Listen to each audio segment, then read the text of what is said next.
There was a document sitting inside the Federal Register on March 3, 2026. Most people never read the Federal Register. Most people didn't know this one existed, but immigration attorneys opened it that morning, and what they saw stopped them cold. A decision had been made, a protection that had existed since 2015, one that had been extended, redesignated, and renewed again and again for over a decade, was being terminated. No warning on the evening news, no major press conference, just a published notice, a legal deadline, and nearly 1,400 people whose entire legal foundation in this country was about to be pulled from underneath them. This wasn't a rumor. This wasn't speculation. This was Secretary of Homeland Security Kristi Noem making a decision that sent shockwaves through immigrant communities across the United States. And the clock, May 4th, 2026, had already started. Most people in this situation panic. They freeze.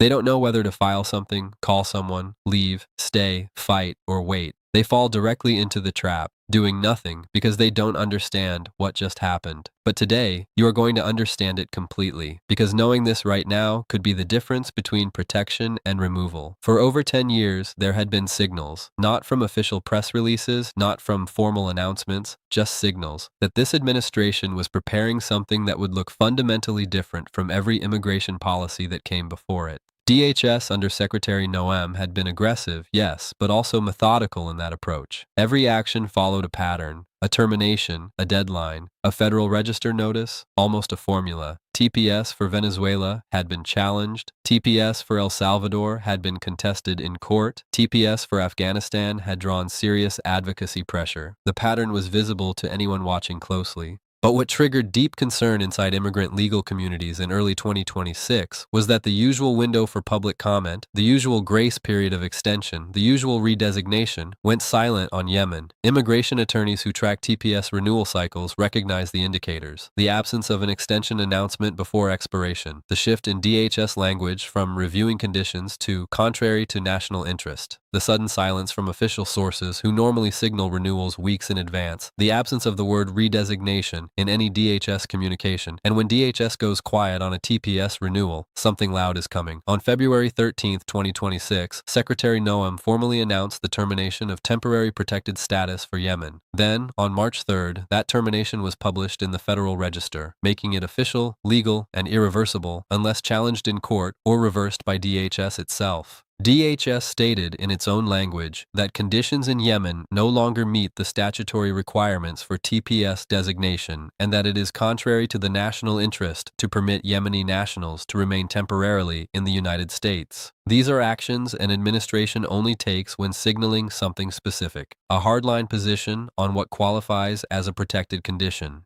a reinterpretation of what ongoing armed conflict means under the law, or a deliberate signal to other TPS populations that no designation is permanent under this administration. Observers weren't sure which one applied, or whether all three did at once. But one thing was immediately clear: DHS was changing its posture on temporary protected status entirely, and when that happens without warning, the Senate pays attention. The response from the United States Senate was not routine, it was not symbolic, it was urgent, and it came the day before the Federal Register notice was even published. On March 2, 2026, U.S. Senators Gary Peters and Alyssa Slotkin, both Democrats from Michigan, fired off a formal letter directly to Secretary Noem demanding she reverse course. Senator Peters serves as ranking member of the Senate Homeland Security and Governmental Affairs Committee, one of the most powerful oversight positions in the Senate when it comes to DHS accountability. Senators after senators described the move as abrupt, legally questionable, and most importantly, life-threatening, because sending people back to Yemen right now is not a policy disagreement. It is a decision with direct consequences on human survival, but strategy only works if the other side hesitates. Noem did not. Their response, from the Senate, was among the fastest and most direct pushback seen against a DHS TPS termination in recent years.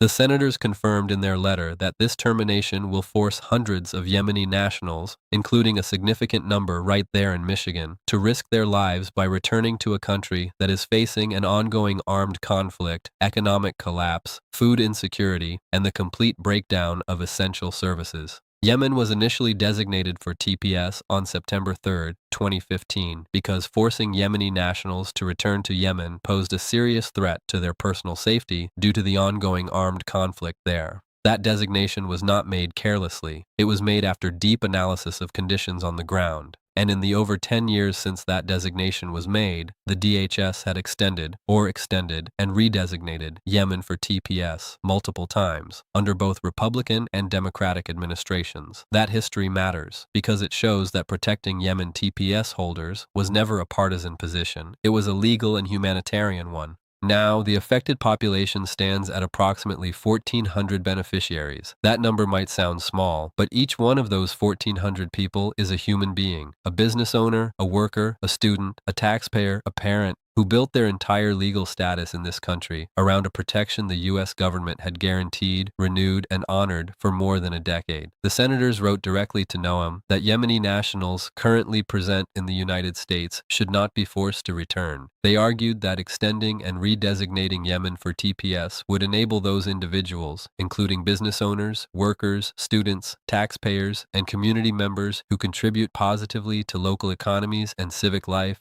to remain safely in the United States and to work legally to support themselves and their families. This was not a theoretical policy letter. This was an urgent, formal public call for DHS to reverse a decision that senators believe puts hundreds of lives directly at risk. Now let's break down exactly what this means if you or someone you know holds TPS Yemen status or is watching closely because their own TPS country could be next. The termination is effective May 4th, 2026 at 11:59 p.m. That is your hard deadline. After that moment, TPS Yemen status no longer exists as a legal basis to remain in the United States. However, and this is critical, DHS did grant a 60-day transition period from the date of the Federal Register publication. During that transition period, which runs through May 4th, TPS Yemen beneficiaries continue to be authorized to work. Your employment authorization document, your EAD, has been automatically extended through May 4th, 2026 if it carries the notation A12 or C19 under the category field, and if the card expires date on the document reads March 3rd, 2023, September 3rd, 2024, or March 3rd, 2026. You do not need to show any additional form. No Form I-797, no I-797C, when presenting your EAD for employment authorization during this transition period. But here is the moment that employers and workers both need to mark on their calendars. On May 5th, 2026, the day after the deadline, employers must re-verify the employment eligibility of every impacted employee who presented a Yemen TPS EAD as proof of work authorization. If your employer does not understand this, they are exposed to legal liability. If you do not understand this, you could lose your job status without warning. This is actionable information, and that is what makes the situation so urgent. Now let's talk about what DHS actually said in justifying this termination, because this is where the legal battle, if one comes, will be fought.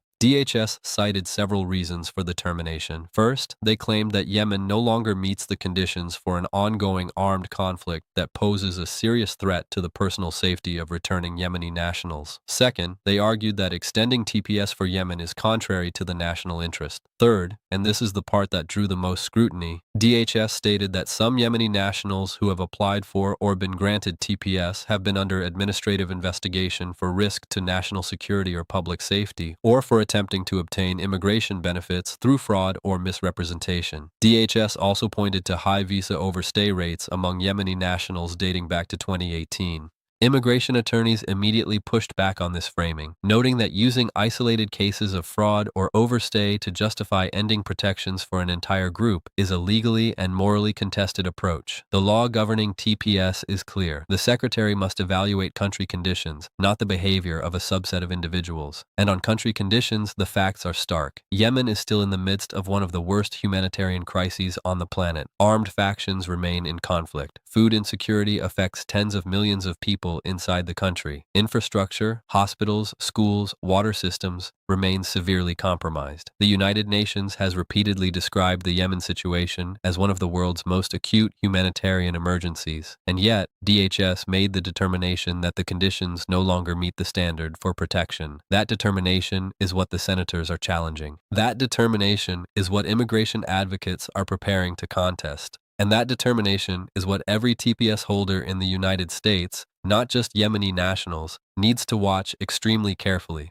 because the precedent being set here is not a small one. If DHS can determine that Yemen no longer qualifies, a country still in active conflict, what does that mean for other TPS designations that are coming up for review? What does it mean for El Salvador, for Sudan, for Afghanistan, for Ukraine? The policy shift on Yemen is not just about 1,400 people. It is a signal about the legal standards this administration is willing to apply going forward. And the Senate's response signals that a serious institutional confrontation over TPS policy is now underway. Senator Peters, as ranking member of the Homeland Security Committee, is in a position to call hearings, demand documents, and put DHS officials on the record about how this decision was made and what criteria were used. That oversight process is now in motion. If you are a TPS holder from any country, not just Yemen, here is what you should be doing right now. First, identify your TPS expiration date and track any Federal Register notices tied to your country's designation. Second, consult an immigration attorney before your status expires, not after. The worst decisions in immigration are made in panic after a deadline has already passed. Third, if you have any other pathway to legal status, family-based petition, employment-based petition, DACA, U-Visa, asylum, explore that pathway now in parallel with your TPS status. Do not depend on a single thread. TPS was always described as temporary. That description now carries real weight.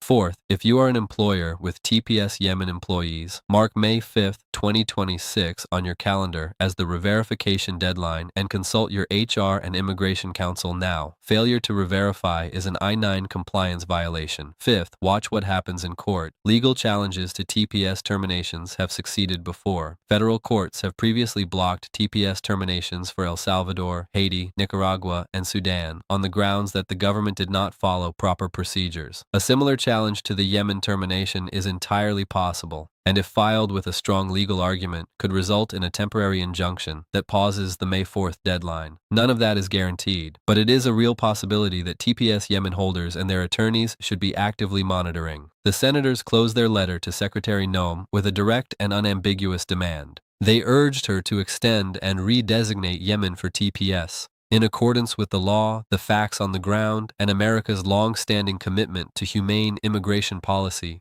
Without delay. That language, without delay, was not diplomatic softness. It was urgency. Because the clock is counting down. May 4th, 2026 is not far away. 51 days from the Federal Register notice.